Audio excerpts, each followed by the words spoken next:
আসসালামু আলাইকুম। আমরা এখন স্মরণ এবং দূরত্ব নিয়ে আলোচনা করব। গত ক্লাসে আমরা পড়ছি যে স্মরণের দিক আছে কিন্তু দূরত্বের দিক নেই।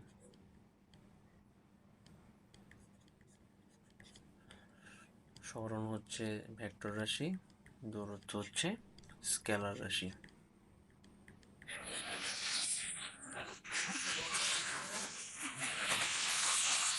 তাহলে এখন আমরা দেখি, উদাহরণের মাধ্যমে একটু বোঝার চেষ্টা করি।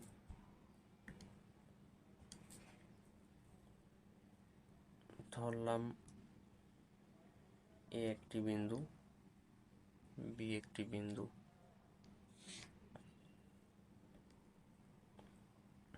এবার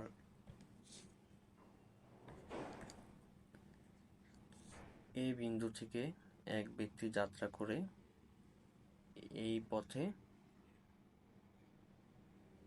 বি বিন্দুতে আসলো।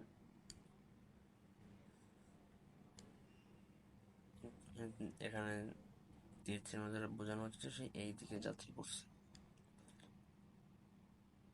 আবার এই একটা বিন্দু, এই একটা বিন্দু, এটার নাম দিলাম সি, এটার নাম দিলাম ডি।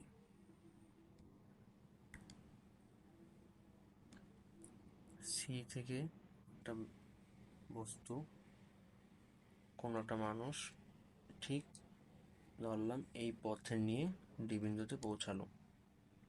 এখানেও ধরলাম যে এই পথে যাত্রা করতেছে।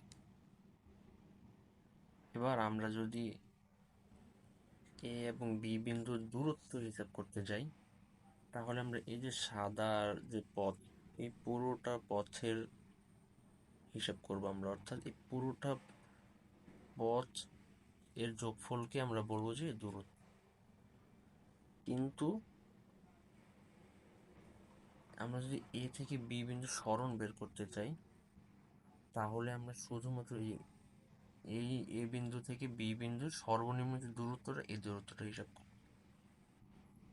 ঠিক একইভাবে সি থেকে ডি বিন্দুর দূরত্ব বের করতে চাইলে আমরা পুরো সাদা রাস্তাটা হিসাব করব, কিন্তু সরণ বের করতে চাইলে আমরা তখন দুই বিন্দুর মধ্যবর্তী সর্বনিম্ন দূরত্বটা হিসাব করবো। অর্থাৎ সরণের ক্ষেত্রে আমরা শুরুর বিন্দু এবং শেষ বিন্দুর সর্বনিম্ন দূরত্বটাকে হিসাব করি।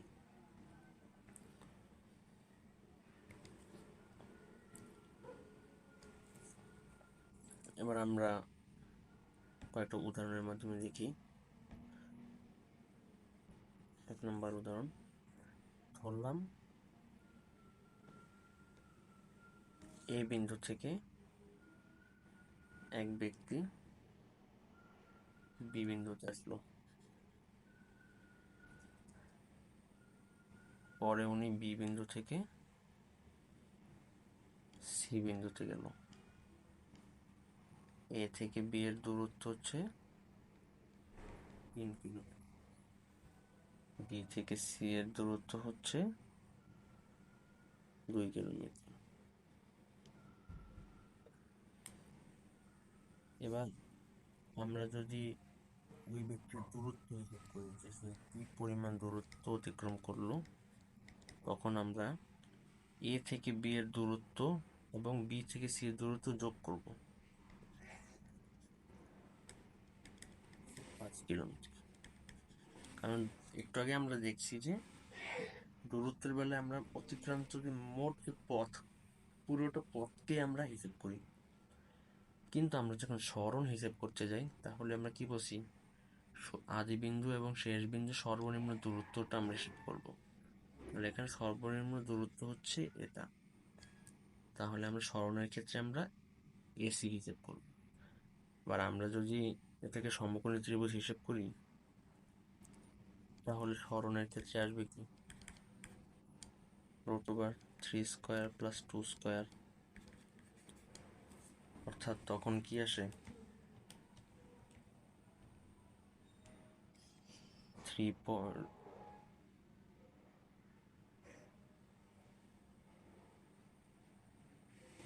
√13, √13 মান হচ্ছে 3.80 কিলোমিটার।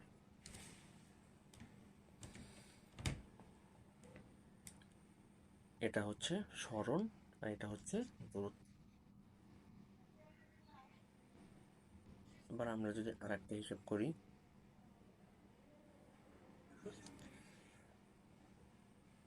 ধরলাম এই বিন্দু থেকে এক ব্যক্তি যাত্রা শুরু করে বি বিন্দুতে,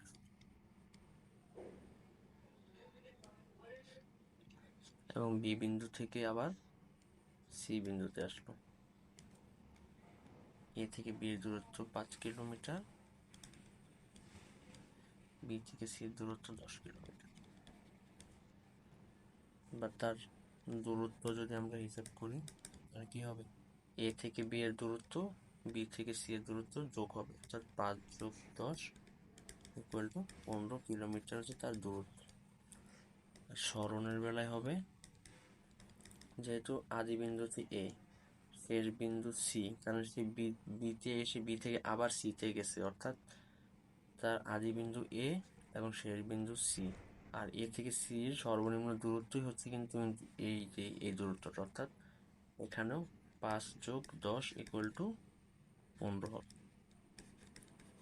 এখানে যে সরল পথে যাত্রা শুরু করছে, তাই দূরত্বের বেলা যেটা হিসাব করা হয়েছে সরণের ক্ষেত্রেও একই হিসাব করা হয়েছে।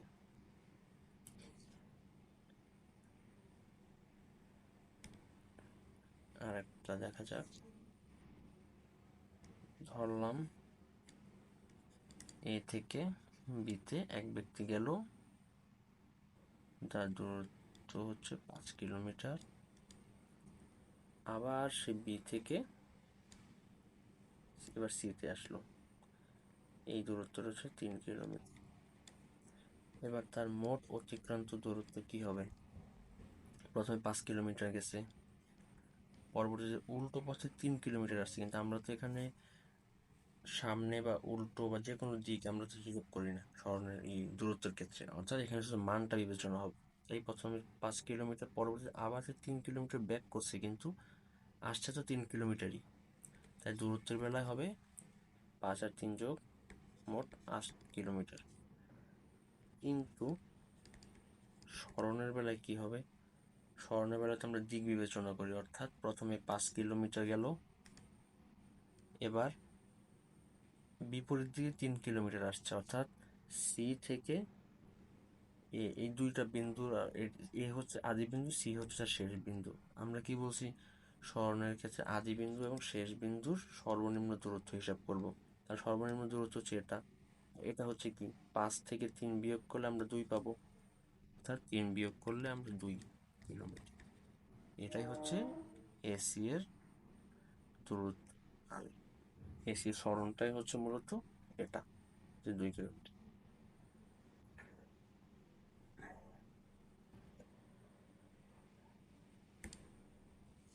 আমার একটা বৃত্ত দেখি, ধরলাম এই একটা বৃত্ত, তার ব্যাসার্ধ হচ্ছে আর, এই একটা বিন্দু হতে এক ব্যক্তি পুরো বৃত্তর পরিধি ঘুরে আবার এই বিন্দুতে ফিরে আসলো, সে এইভাবে ঘুরে আবার এই বিন্দুতেই আসছে। এবার আমরা দূরত্বের বেলা কি হিসাব করব, যেহেতু সে পরিধি পুরো বৃত্তের উপর দিয়ে ঘুরে আবার এই বিন্দুতে আসছে, অর্থাৎ সে পরিধি সমান দূরত্ব অতিক্রম করছে, পরিধি সূত্র 2 পাই আর। ধরলাম যে আমরা ব্যাসার্ধ হচ্ছে 2 মিটার, অর্থাৎ 2 ইন্টু 2 ইন্টু পাই 4 এই হচ্ছে তার অতিক্রম দূরত্ব। এবার সরণের বেলায় কি হবে, যেহেতু তার আদি বিন্দু হচ্ছে এ, সে পুরো দূরত্ব অতিক্রম করে আবার এই বিন্দুতেই আসছে, অর্থাৎ আদি বিন্দু যেটা তার শেষ বিন্দু সেম, অর্থাৎ দুটোর বিয়োগফল হবে কি 0, সরণ হবে 0।